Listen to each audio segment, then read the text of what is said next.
अटल जी मौजूद हैं। शैलेंद्र जी आपका स्वागत। तो उसके बाद फिर सर्वेश पांडे के पास फाइनली चलेंगे, सबकी बात सुनते हैं, सर्वेश से भी बात करेंगे। तो शैलेंद्र जी आप मुझे बताइए कि ब्राह्मण विधायकों की इस जुटान के खिलाफ बीजेपी के प्रदेश अध्यक्ष की ये चेतावनी का क्या संदेश गया और ये क्यों इकट्ठा हो रहे हैं? भारतीय जनता पार्टी एक राजनीतिक दल है, एक निश्चित विचारधारा और कार्यक्रम को लेकर के आगे बढ़ती है।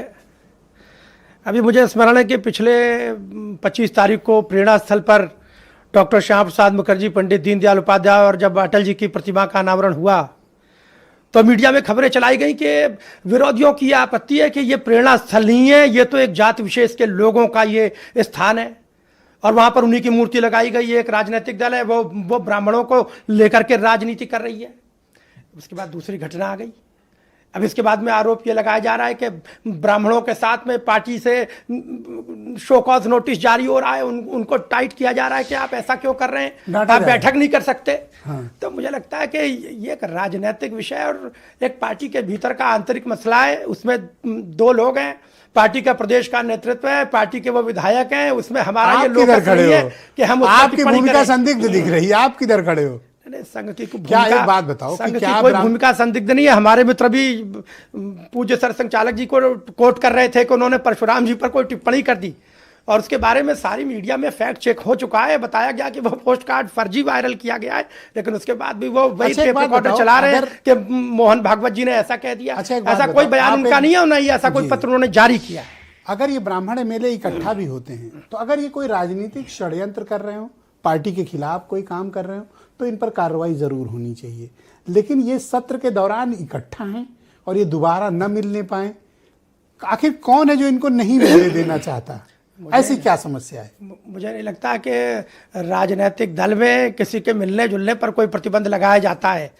दरअसल उसका जिस प्रकार से मीडिया में संदेश जैसा प्रसारित किया गया उसके कारण से समस्या है। क्यों? अभी तक किसी भी आपकी घिग्गी तब बन गई थी जब कुटुंब समाज बैठा था, जब कुर्मी छत्री महासभा की बैठक हुई थी, तब आपकी आवाज कहाँ गुम हो गई थी? तब आप मुझे ये नैतिकता का भाषण नहीं दे रहे थे। हर दुबे जी बोले थे तब प्रत्येक समाज अपने स्तर पर जो कार्यवाही इस समय तो बोल रहे हैं। नहीं, मैं अपनी बात ये बोले थे कुछ हमारा उसमें लोकस नहीं है कि राजनीतिक दल के कार्यकर्ता हैं, वो अपने विचार की दृष्टि से स्वतंत्र हैं। उसमें कई लोग समाजवादी पार्टी में थे, वो आज भारतीय जनता पार्टी के पक्ष में बैठते हैं, वो निर्दलीय विधायक बनकर बैठते हैं, उनके पक्ष में मतदान करते हैं। अच्छा एक बात बताओ, इस तरह से इन विधायकों को डांटना ठीक था? बंद कमरे में समझाया जा सकता था कि भाई दोबारा मत मिलना, इस तरह गलत संदेश जाता।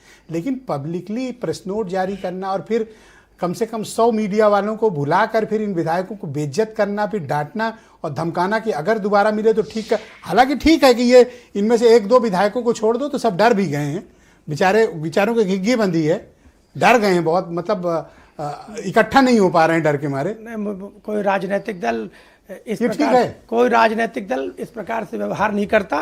ये ठीक है, आप उसको डांटना और डर जाना, आप ऐसे शब्दों से उसका आप वर्णन जरूर कर रहे हैं, लेकिन राजनीतिक दल में सभी लोग समरस भाव से रहते हैं। समाज खुद ही आपको जवाब देगा। परिवार में जो अभिभावक है वो तो अपने परिवार को, उनको सबको साथ रखना है, वो उनकी जिम्मेदारी है। बहुत शुक्रिया। मैं सर्वेश पांडे को आमंत्रित